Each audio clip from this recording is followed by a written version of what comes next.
Bu dərsimizdə proqramlaşma dillərinin hər birində geniş istifadə olunan dövr operatorları haqqında danışacağıq. Dövr operatorları gündəlik proqramlaşma həyatında demək olar ki, istənilən layihədə və hər gün yazdığımız kodların içərisində istifadə etdiyimiz bir operatordur. Dövr operatorları nə iş görür? Əvvəlcə bunun haqqında danışaq, sonra sintaksis hissəsinə keçid edək. Tutaq ki, biz hər hansısa bir işi müəyyən bir qiymətin dəyişməyindən asılı olaraq və ya qiymətin dəyişmə ardıcıllığı ilə təkrar görmək istəyirik. Məsələn, ən sadə primitiv misallardan biri olaraq 1-dən 10-a qədər ədədlərin cəmini tapmaq kimi. Dəyişən tək şey nədir? Oradakı ədəddir. 1, 2, 3, 1 ədədləri götürərək işimizi görməliyik. Normalda, əgər biz let cəm bərabərdir 0 olaraq qeyd edib bir başlanğıc qiymət təyin etsək, daha sonra cəm plus bərabərdir 1, sonra plus bərabərdir 2, plus bərabər 3, 4 və 5 qiymətlərini yazaraq 0-dan 5-ə qədər, daha doğrusu 1-dən 5-ə qədər olan ədədlərin cəmini taparaq, daha sonra bunu console.log edərək cəm qiymətini, burada cəmimizin 15 olduğunu rahatlıqla görə bilərik. Təkrar olaraq yazdığımız kod bloklarından, yəni kodlardan qurtulmaq üçün biz dövr operatorlarından istifadə edirik və yavaş-yavaş sintaksis məsələlərinə baxmağa başlayaq. Bu hissəni kommentdə saxlayaraq əvvəlcə forun sintaksis haqqında danışacaq. Təbii ki, buranı da komment atacaq. Atmadığımız halda təbii olaraq burada konsolda cəmin define olmadığını, yəni təyin olmadığını görmüş olacaq.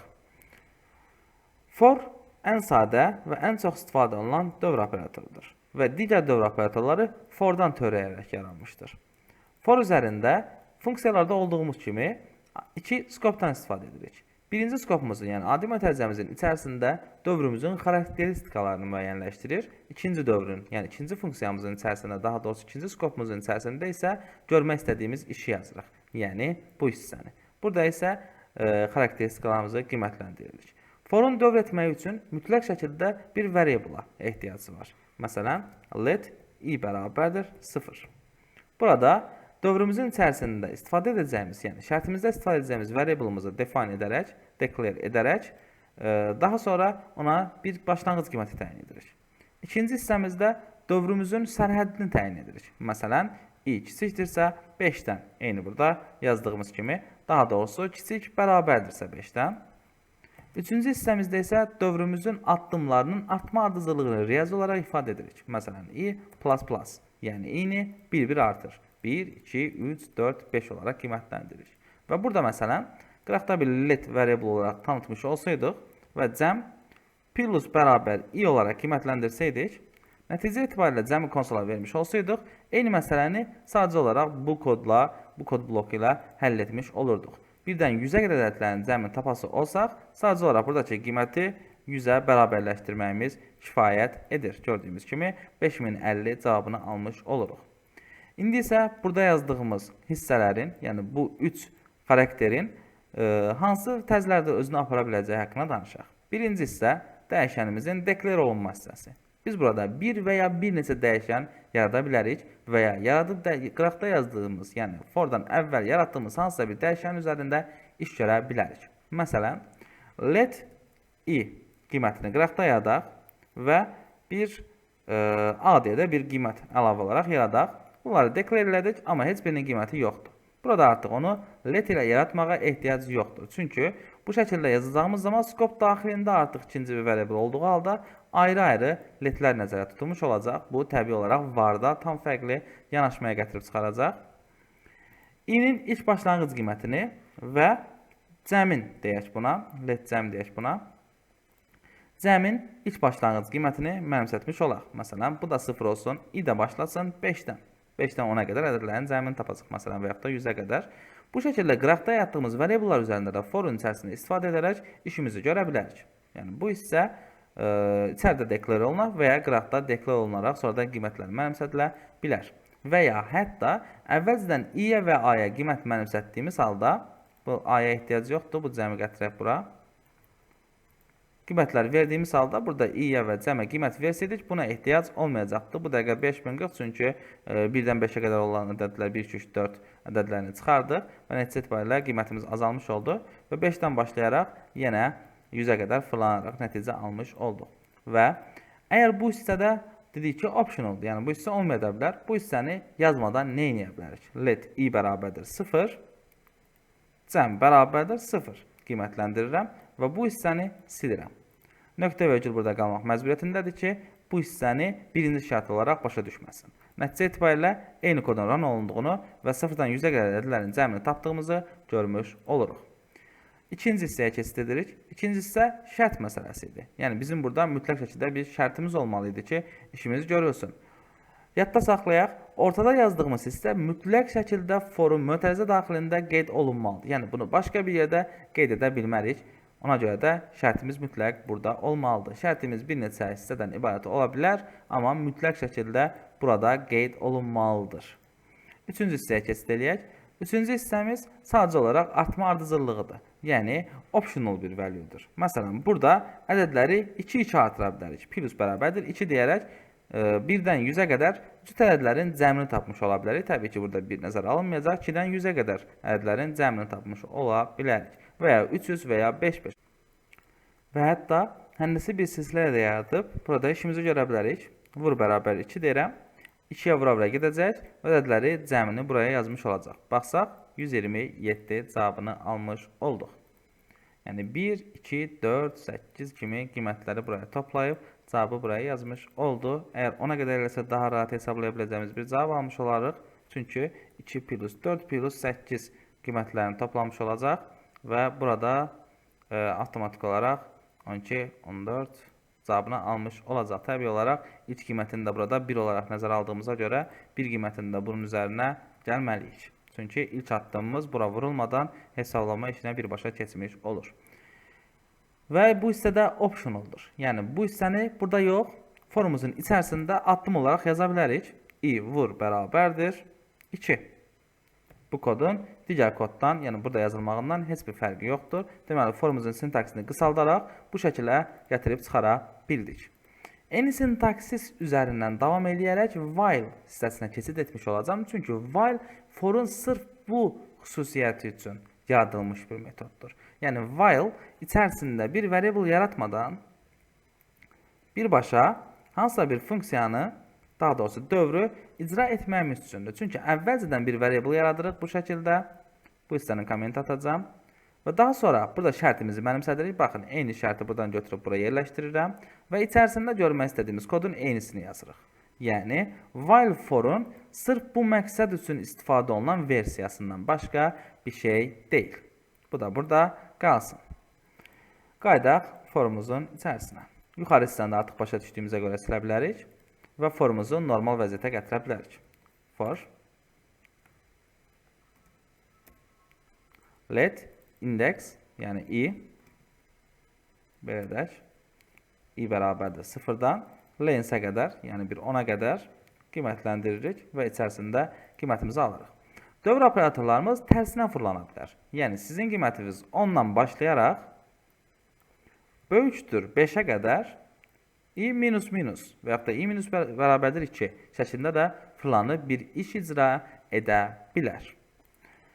Forun normal ədədlər üzərindən fırlanması haqqında hələ ki bu qədər və bir də arraylər üzərindən fırlanması haqqında danışaq. Tutaq ki bizim let users bərabərdir istifadəçilərimiz var. Burada deyirik ilkin alı fidan yerləşdiririk və for vasitəsilə indeksdən fırlanaraq usersin length-i qədər, yəni usersin sayına qədər kiçikdir, bərabər yoxdur burada, fırlanıram və i-ni artırıram. Və nəticə etibarilə mənim üçün konsola çap etmək istədiyim məlumat usersin i-nincisidir.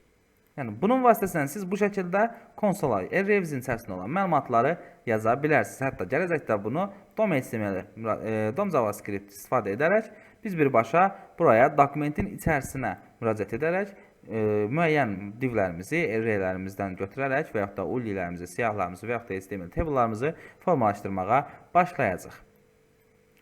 Bunun kod olaraq sintaksi əslində bu şəkildə yazılacaqdır. Sıfırıncısı, birincisi və ikincisi. Sadəcə olaraq for vasitəsilə biz yüzlərlə məlumatı bir-bir yazmaq əvəzinə birbaşa tək dəyişən qiymət olduğuna görə for içərisində bu şəkildə yazmış olduq. Forun digər bir növü haqqında danışaq. Yəni biz for vasitəsilə tək array-in içərisində və yaxud da bir çoxluğun içərisindəki məlumatlar içərisində dövr etməyəcək. Məsələn, bir obyektin propertiləri içərisində keyləri üzərindən bir dövr yaratmaq istəsək, bu zaman nə edəcək? Bunun haqqında danışaq. Let users user olsun bərabərdir. Name'i ilkin, surname'i Məmmədov, age 22 olaraq qiymətləndirirəm və for vasitəsilə burada key in user deyə qeyd edirik. Və burada sadəcə olaraq console.log-ola keylərimizi buraya yazırıq. Baxaq görək nə baş verir? Name, surname və age. Yəni qiymətlər yox, keylər, yəni propertilərin öz adları üzərindən dövr yaradırıq və bunun içərisində console loga name.key olaraq üstəgəl boşluq, üstəgəl name yox, üzr istəyirəm, user.key olaraq, daha sonra user.key olaraq, artıq buna ehtiyac yoxdur, plus bu olaraq qeyd eləyəsə olsa, boşluğu da buradan silək. Və bu şəkildə baxaq. Key bu şəkildə tanınmayacaq. Bu şəkildə yazaq. Array-imizə müraciət formamızı. Və gördüyümüz kimi nəticə etibarilə bu versiyaya gətirib çıxardıq. Nöqtə ilə olduğu zaman tanınmayacaq, amma kvadrat mötərizə içərisində yazdığımız zaman avtomatik olaraq biz dövrdən istifadə edərək bu şəkildə adam adlarını yaza bilərik. Və yaxud da əvvəlcədən təyin etdiyimiz bir let user about qeyd edərək boş bir string formalaşdıraq və daha sonra bunun içərisində user about'un qiymətlərini plus bərabər userin keylərinə mənimsədərək, daha sonra da bir boşluq ifadəsi yerləşdirərək, ən sonda konsolda .log etsək user about, nəticə etibarilə bu şəkildə bir nəticə almış olacaq. Yəni, uzun-uzadı yazacağımız propertiləri birləşdirmə işlərimizdən bu şəkildə for in vasitəsilə qurtula bilərik. Digər bir propertimiz, forun daha doğrusu digər bir versiyası isə for of olmuş olacaq. Yəni, tak ki bizim let users bərabərdir ilkin, fidan və rasimə adlı userlərimiz var. Və biz for vasitəsilə yeni bir dəyişən təyin edərək let user, burada users, burada isə user ilə of users yazası olsaq və daha sonra console.log vasitəsilə userlərimizi konsola versək, nəticə etibarilə bu şəkildə bir nəticə alırıq. Yəni, array-in içərisində dövr etmək üçün bizim let i deyə bir dəyişən yaratmağa, onun lensinə qədər fırlanmağa və bir addım təyin etməyimizə ehtiyac yoxdur.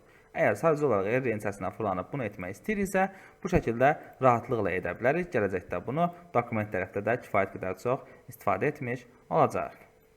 For üzərindən edə biləcəyimiz bütün əməliyyatlar haqqında danışdıq. Hətta biraz əvvəl, bir neçə dəqiqə əvvəl while üzərində while-ın forun xüsusi bir növü olduğu haqqında danışdıq. Və dedik ki, while bizdən əvvəlcədən bir dəyişən mənimsətməyimizi və daha sonra while vasitəsilə həmin dəyişənin müəyyən sərhəd qiymətinə qədər, yəni i kiçikdir 10 qiymətinə qədər dövr eləyərək konsola .log etməsini və hətta burada mütləq şəkildə artmamı yazmağımız olduğunu qeyd etdik. Yəni, bunu yazmasaq, artıq sonsuz şəkildə bir dövr yaranmış olur. Ona görə də bu hissə mütləq, bu hissə mütləq və dəyişənimiz də deklar etməyimiz mütləq idi. 0-dan 9-a qədər ədədlərimizi burada yazdıq. While-ın daha fərqli bir versiyası do while haqqında danışaq. Do while əslində while-ın fərqli bir növüdür. Sadəcə olaraq, do while-ın while-dan tək fərqi ilk addımıdır. Yəni, məsələn, bu məsələni burada konsola komment ataraq, konsola bu şəkildə bir şey yazsaq. I ilk qiymətini 5-dən başlatsın. Hələ ki, baxaq, 5-dən 9-a qədər ədədləri yazdı. Hətta kiçik bərabərdir yazsaq, 5-dən 10-a qədər qiymətlərini yazacaq. Əgər bu belə bir şey olsaydı, kiçik bərabərdir 5, nə baş verəcəkdir? Sadəcə olaraq 5-i konsola yazacaqdı. Yox, əgər bu kiçikdir 5 olsaydı, konsola heç bir qiymət yazmayacaqdır. Niyə? Çünki while ilk öncə şərti yoxlayır və şərti yoxladığına görə, yəni ön şərtli operator olduğuna görə şərti for və while ön şərtli operatorlardır. Şərti ilk öncə yoxlayır, şərt ödənmədiyinə görə heç bura baxmır. Amma son şərtli dövr operatoru olaraq do while istifadə edə bilərik.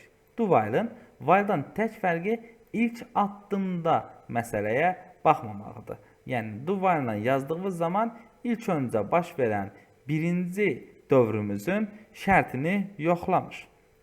Və buna görə də şərt yoxlanmadığına görə də həmişə do while-da ən az bir əməliyyat yerinə yetirilmiş olur. Do while istifadə etdiyimiz zaman while'ın kod bölgəsində, yəni burada yazacağımız hissəsini artıq do-nun daxilində yazırıq.